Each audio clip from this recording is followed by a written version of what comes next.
How much cardio do you need to lose fat but not lose muscle? People have this weird worry that if they suddenly start doing a little bit of cardio in the gym or jumping on the bike, that all their gains are going to melt away. And now you don't want to be in a position where you are out of breath running for a bus, right? It's not going to be ideal if you're absolutely jacked, but you miss your bus or train because you can't actually pick up the pace and go beyond walking and you're out of breath on your split squats. We don't want to be in that situation. So now that we're in agreement that you have to do a bit of movement outside the gym to actually function as a normal human being and member of society, I'm going to help you reframe cardio for fat loss. Now, cardio is for cardiovascular health. It is a tool that can lead to a bigger calorie deficit. And a calorie deficit means burning more calories than you are consuming. Now, in order to balance this calorie deficit equation, you can use increasing your cardio to create that deficit. But what's going to be a more sustainable approach is doing the hard thing that people don't want to hear and they don't want to fix, which is the diet. So they get into this habit of trying to run every single day to offset all the food they're eating, and therefore your calories are coming up too high and your cardio is coming up too high and you end up burning out. So I'm going to give you an approach that I would recommend instead. Start by, if you're currently sedentary, increasing your step count on a day-to-day basis, getting in the habit of walking more. A good target to aim for in terms of steps initially is around 6,000 to 8,000 steps per day.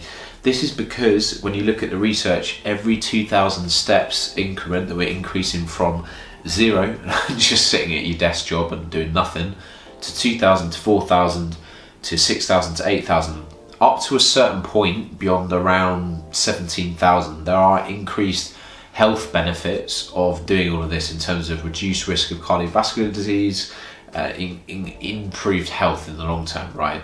Of cardiovascular benefits. However, is it practical for most people to do 17,000 steps a day in a busy desk job? Of course not. So this target I'm giving you to aim for is based on, firstly, getting a lot of health benefits of going up towards 6,000 to 8,000 steps per day, but also factoring in, for the majority of you watching this with a busy desk job, you've actually got work commitments in your personal life, and you don't have time to do 2 hours of walking every single day. It's going to be more practical to land it around this 6,000 to 8,000 steps a day range, and then you start adding in a little bit more cardio on top. And the amount of cardio that you add in is when fat loss stalls. So let's take an example. Let's say you're doing 7,000 to 8,000 steps per day on average, and your calories are at 2,500 calories a day. You take an average body weight over a number of weeks, so you do your daily weigh-in first thing in the morning to account for water weight fluctuations, take an average, and then over a number of weeks, if your body weight is coming down, you're in a calorie deficit.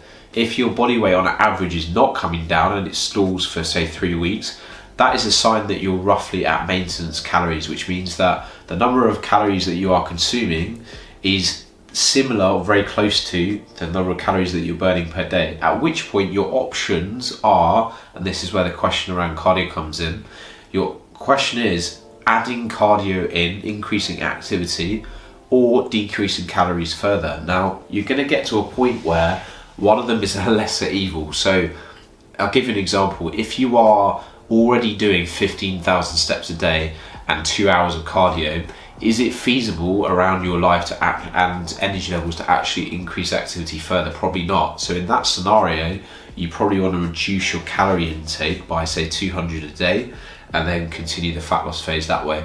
For the opposite is true. If you're someone that's on a decent calorie intake, say 2,500, and you're doing 7,000-8,000 steps a day and not much cardio, you're probably in a scenario where you can feasibly add in 30 minutes of cardio per week, and you probably should for your health.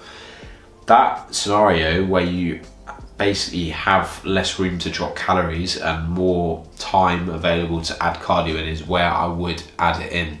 So the long answer to the question of how much cardio is, it always depends, which unfortunately is not an answer that social media likes. They want a quick answer, really specific, has to be this amount. Unfortunately, this is going to depend between people, right, and your scenario. So depending on how much fat you have to lose, depending how long your fat loss phase is, where your activity levels are at, will determine whether you are adding cardio in. I would recommend to start with this 6,000 to 8,000 steps per day range. 30 minutes of cardio, of getting the heart rate up per week initially, I think is a good target to aim for. Choose your preferred method of cardio that you don't completely hate and you might actually get done. So if you prefer running outside to running on the treadmill, if you prefer doing the rowing machine to the stepper, I'm never touching the stepper or the cross trainer, so boring. But anyway, that's just me. So pick the method you're actually going to do. Start with maybe 30 minutes cardio alongside your step count, and then if and when your fat loss stalls and you need to increase activity, then nothing drastic, you go to 45 minutes cardio instead of half an hour. You go to 60 minutes cardio from 45 minutes, right? But you don't need to be in this scenario where you're doing 6 hours of cardio a week trying to outrun your diet. You actually need to do the harder thing first, which is get your calories in the deficit, reduce your carb portion slightly, more protein, more fruit and veg, and then bring in that cardio later down the line, an extra 15 minutes here, an extra 15 minutes there, to facilitate that slightly faster fat loss. But the premise around all of this is that cardio is for cardiovascular health. Weight training is going to give you different benefits to cardiovascular training.